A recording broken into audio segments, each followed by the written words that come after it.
Hello students, today I am going to discuss Act 1 Scene 2 of William Shakespeare's The Merchant of Venice. In Act 1 Scene 1, we were introduced to Antonio and Bassanio. Antonio was the rich, kind-hearted merchant of Venice, and he was talking to his two friends Salarino and Salanio. In Act 1 Scene 1, we also learned the bond of love between the two friends Antonio and Bassanio. Antonio, the protagonist of the play, around whom the title The Merchant of Venice runs around. Act 1 Scene 1, we are taken to the romantic world of Belmont, where Portia, the beautiful, bold, imaginative and thoughtful female protagonist of the play is introduced. Students, remembering the setting of the scenes is very important because the setting of this scene, Act 1 Scene 2, is in a room in Portia's house in Belmont, and we will find that Portia talking to her lady-in-waiting Nerissa. Lady-in-waiting means companion to queen, personal assistant or maid. Now, this particular scene is set in a room in Portia's house in Belmont. Already I told you. Now, students, here you will find that the opening of this scene, Act 1 Scene 2, is similar to the opening of the previous scene, that is Act 1 Scene 1, as both Antonio and Portia are presented before us as sad and pessimistic. But please note down, students, that Antonio's sadness is still a mystery to us. However, Portia has good reason for her sadness or worries, which is caused by a strange condition in her father's will. What was the strange condition that made Portia too sad? See, the will of her father prevents Portia from choosing her own husband. Her late father had devised a test for her suitors who must choose one from out of the 3 caskets of gold, silver and lead. So one of them, the right casket, contains a portrait of Portia. The suitor who fails to make the right choice will never marry another lady according to the oath. He has to be the oath which the suitor has to take before the choice. So this was the reason for Portia's sadness. Understood, students? So I have introduced to you, I have given a little introduction of this scene. Students, I hope you are sitting with your pencil, pen or the scribbling pads for noting down the explanations and hard words, meanings, whatever I give you. Now, let's begin. Portia, by my troth, Nerissa, my little body is aweary of this great world. Now, underline troth means honestly, truly. So, Portia is saying that honestly, Nerissa, my body, little body is tired of this great world.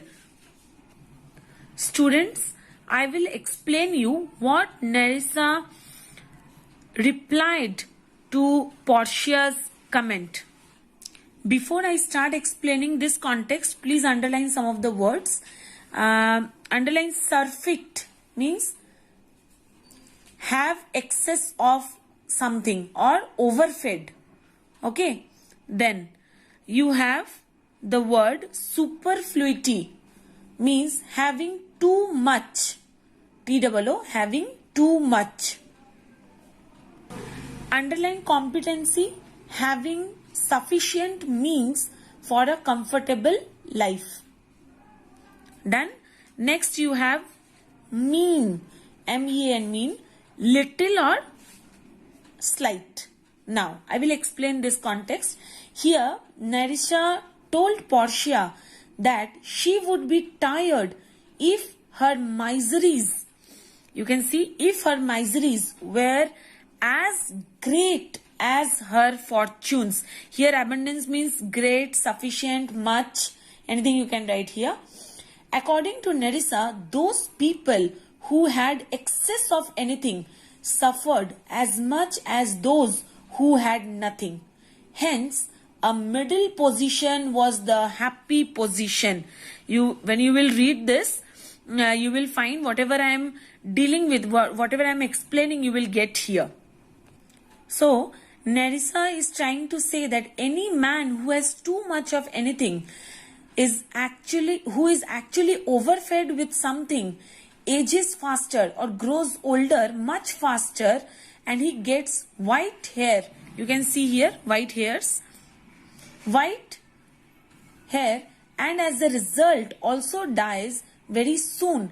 But in contrast to those who have just what they are required and no more, they actually not more than what is needed, they actually lead a healthy life and live longer. Understood? So Nerissa was suggesting Portia that to choose a middle position. Middle position was the happy position, and those who had too much of the good things of the world were likely to become prematurely old, because they indulge in them in excess. They think of the things of too much. But those who had moderate wealth and just enough were likely to live longer and have a happier life. Students, I hope this context is clear to you. Now, Portia made a sarcastic remark here that good sentences and well pronounced. So Portia is making an ironical comment here that sentences are very good to pronounce well, but what Nerissa told are very good sentences and pronounced or delivered in a well or perfect manner. Nerissa replied, they would be better if well followed. Means it would be better if those words were followed properly. Now, in this context, we will get Portia's main grievances or the reasons of her sadness that she mentions to Nerissa in this scene. Portia says, it is much easier to say wise things. See the line? If to do were as easy as to know what were good to do, chapels had been churches and poor men's cottages, princes' palaces.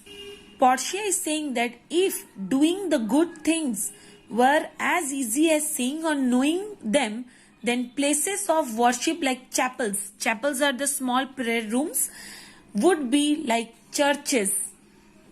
Here, Portia is trying to make a distinction between theory and what is practiced.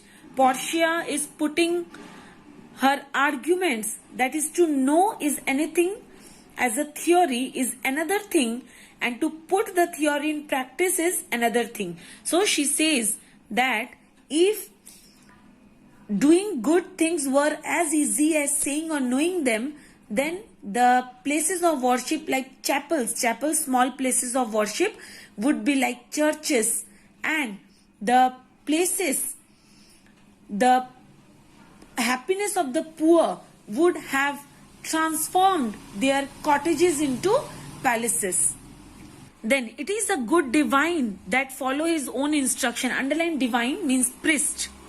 So Portia says a really good priest is one who himself practices what he preaches, what he instructs others.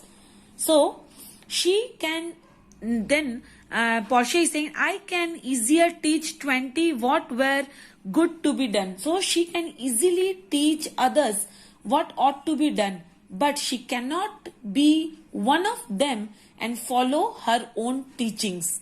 Now, here you can write down the drawback of the scene.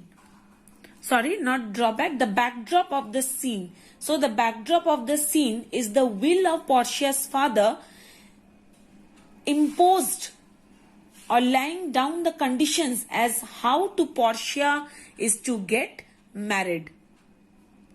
Students, read the explanations, read the context properly up to here, that be one of the 20 to follow mine own teaching, and I shall continue the next part 2 of this Act 1 Scene 2 in my next video.